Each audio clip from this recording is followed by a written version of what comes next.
Just like cream teas and moaning, England brought football to the world and played in the first official international match in 1872. A real thriller. England's first 7 internationals were all against Scotland, but after losing 7-2, they decided to play Wales. And they stuck to playing the home nations until 1906, when they joined FIFA and beat Austria 6-1 in their first game outside of the British Isles. After a little break for a war and a load more games against Scotland, the 1920s saw England's first game at Wembley against Scotland. After giving football to the world, England decided then it was their ball and they were taking it home with them. They left FIFA and missed the first 3 World Cups. But after one more war, it was time for England to show the world how to play the game again.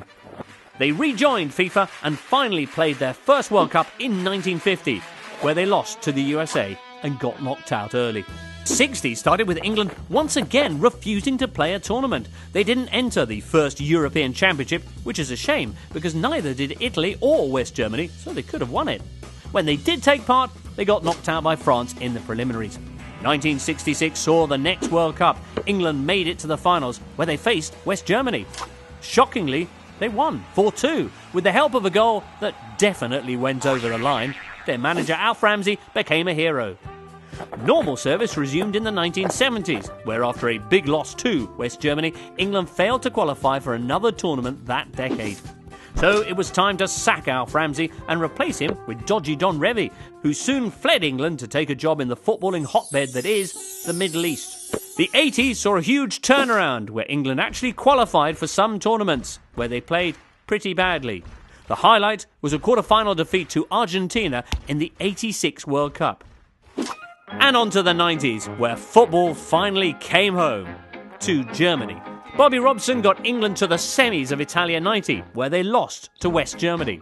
Next was Graham Taylor, who failed to take England to the World Cup and was swiftly sacked. His replacement, Terry Venables, got England to another semi-final defeat to Germany in Euro 96. Terry resigned after press stories about his finances.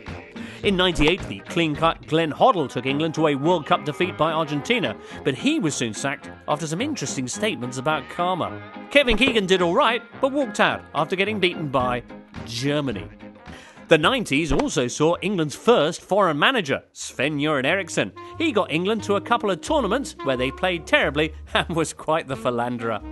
The FA decided they needed an English manager and appointed Steve McClaren, but despite his superior Englishness, they didn't even qualify for Euro 2008. So the FA decided they needed a foreign manager, Fabio Capello. He got England to the 2010 World Cup, where they were knocked out by Germany. Fabio then scarpered, leaving England adrift, until the dynamic Roy Hodgson took the helm as England marched boldly onwards into Euro 2012.